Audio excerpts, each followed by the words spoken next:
Hi friends, সবাইকে জানাই রাধে রাধে সরস্বতীর বক্সলাইন থেকে। আজকে আমি কী রান্না করছি তোমরা দেখতে থাকো।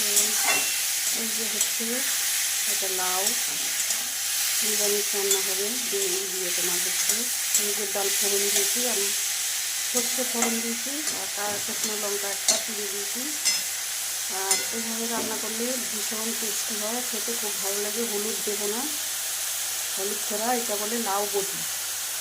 লাউ বটি খেতে জানো, আর কিছু খেয়েছো অবশ্যই জানাবে। আর যারা খাওনি আমার মতো এইভাবে রান্না করে খাবে, খুবই সুস্বাদ লাগে। মানে মনে করবে যে হলুদ দিনে দেখতে ভালো লাগছে না, কিন্তু মুখে দিয়ে দেখবে শুধু খেতে ইচ্ছে করবে, বুঝলি, ভীষণ ভালো লাগে খেতে। এটা হচ্ছে লাউ বটি বলে।